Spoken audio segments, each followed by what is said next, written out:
উফ কঁকালৰ বিষ এদিন বানাক্ৰান্তৰ মাজত ঘূৰিয়েই কঁকালৰ বিষ হ'ল বিজেপি বিধায়কৰ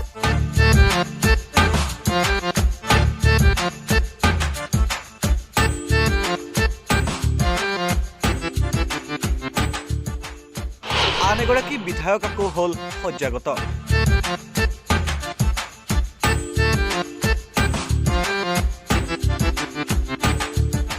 কিছুদিন পূৰ্বে বিজেপি মন্ত্ৰীয়ে হাতত পাইছিল আঘাত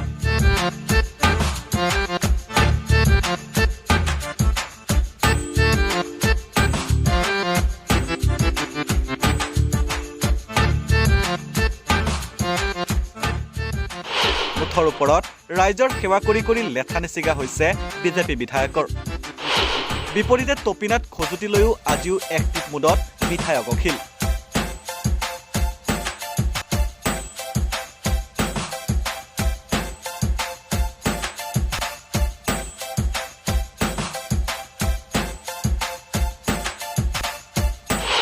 ৰাইজৰ মাজত সাহায্য বিতৰণত পিছ পৰি ৰোৱা নাই গৌৰৱ লুৰিণ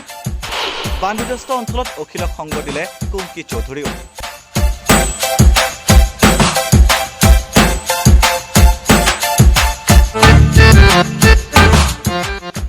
উজনিৰ বানে উদঙাই দিলে সাহসীয় শিবিৰৰ ফুপুলা স্বৰূপ এদিনতেই ঘাইল বিজেপিৰ বিধায়ক বিপৰীতে জনতাৰ মাজত সক্ৰিয় বিৰোধী শেহতীয়া বান পৰিস্থিতিয়ে ৰাজ্যত সাহসীয় বিজেপি দলৰ বিধায়ক মন্ত্ৰীসকলৰ তথাকথিত জনসেৱাৰ নাটক আৰু তেওঁলোকৰ শ্ৰেণীগত চৰিত্ৰ উদঙাই দিছে শীততাপ নিয়ন্ত্ৰিত কোঠাত আৰু বিলাসী বাহনত অভ্যস্ত পুঁজিপতি নেতাসকলে বানাক্ৰান্ত কৃষক শ্ৰমিকৰ বাবে বোকা পানী গছকিবলৈ যে একেবাৰেই অক্ষম সেয়া পুনৰ প্ৰমাণিত হৈছে এদিনৰ ভ্ৰমণতেই কঁকালৰ বিষ হয় বিজেপি বিধায়কৰ বানাক্ৰান্ত দুৰ্দশাগ্ৰস্ত ৰাজ্যৰ মাজলৈ মাত্ৰ এদিনৰ বাবে গৈয়ে বিজেপি বিধায়ক চক্ৰধৰ গগৈৰ কঁকালৰ বিষ আৰম্ভ হৈছে সামাজিক মাধ্যম ফেচবুকত এখন ফটো শ্বেয়াৰ কৰি চক্ৰধৰ গগৈয়ে লিখিছে বৰ দুখ লাগিল আজি এছেম্বলিৰ পৰা অহাৰ পাছত ভাবিছিলো বৰ্ণাঢ্য ৰাজ্যৰ কাষলৈ গৈ অন্তত ৭টামান দিন কাম কৰিম কিন্তু আজি প্ৰথম দিনতে মোৰ অৱস্থা এয়া ৰাজ্যলৈ নিয়া খাদ্য সামগ্ৰীৰ বেগ এটা উঠোৱাত সহায় কৰি দিওঁতে হঠাৎ লাগিল কঁকালৰ পাক সন্ধিয়া ডক্তৰক দেখুৱাত পৰামৰ্শ দিলে এসপ্তাহমান হেনো বেড ৰেষ্ট কৰিব লাগে কঁকালত পেল বান্ধিব দিছে সোনকালে ভাল হ'ব লাগিব সেয়ে যিমান পাৰো পৰামৰ্শ মানি চলিম অৱশ্যে ৰাইজৰ কমেণ্টৰ ক্ষোভ সহ্য কৰিব নোৱাৰি চক্ৰধৰ বকুৰাই ৩ ঘণ্টা নহওঁতে ডিলিট মাৰিলে পোষ্টটি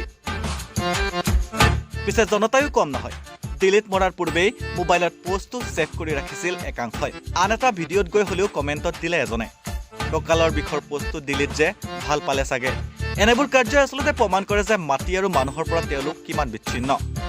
আন এগৰাকী বিজেপি বিধায়ক ময়ূৰ বৰগোহাঁই ৰাজ্যৰ মাজলৈ গৈ পৰিশ্ৰম কৰিবলগীয়া হোৱাত পোনপটীয়াভাৱে শয্যাগত হ'বলগীয়া হৈছে মন্ত্ৰীৰো একেই অৱস্থা ইয়াৰ কিছুদিন পূৰ্বে বিজেপিৰ মন্ত্ৰী সুশান্ত বৰগোহাঁয়েও জনতাৰ মাজলৈ গৈ হাতত আঘাত পাই জিৰণি ল'বলগীয়া হৈছিল মুঠৰ ওপৰত জনতাৰ সেৱাৰ নামত সাহসীয় দলৰ নেতাসকলৰ লেঠা নিচিগা হৈছে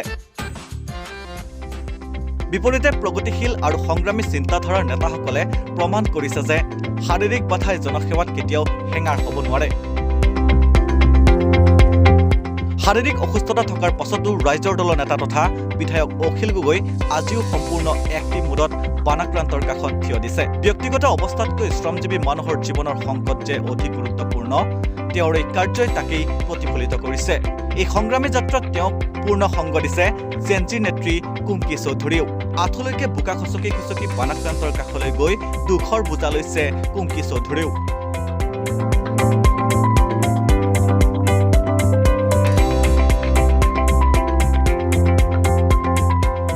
আনপিনে ৰাজ্যৰ মাজত সাহায্য বিতৰণ আৰু বানাক্ৰান্তৰ দুৰ্দশাৰ বুজ লোৱাত বিৰোধী নেতা গৌৰৱ গগৈ আৰু লুৰিণজ্যোতি গগৈও অকণো পিছ পৰি ৰোৱা নাই বানৰ বিভীষিকাৰ মাজতো তেওঁলোকে জনতাৰ মাজত থাকি আশাৰ বতৰা বিলাইছে বানে বিধ্বস্ত কৰি থৈ যোৱা মাহমৰা সমষ্টিৰ কেইবাখনো গাঁৱত কৃষকৰ কাষত থিয় দিছে অসম জাতীয় পৰিষদৰ সভাপতি লুৰিণজ্যোতি গগৈ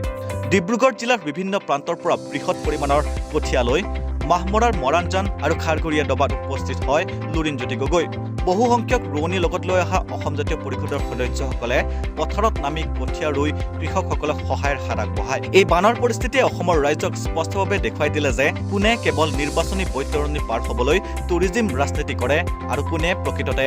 ৰাজ্যৰ দুখত সমভাগী হয় শ্ৰমিক কৃষকৰ দুৰ্দশাৰ সময়ত যি নেতাই নিজৰ কঁকালৰ বিষৰ অজুহাত দেখুৱাই ঘৰত সোমাই থাকে তেওঁলোকৰ পৰা জনতাই কেতিয়াও যে একো আশা কৰিব নোৱাৰে এনেবোৰ কাৰ্যই আচলতে তাকেই প্ৰমাণ কৰে। News desk report, north east নাও।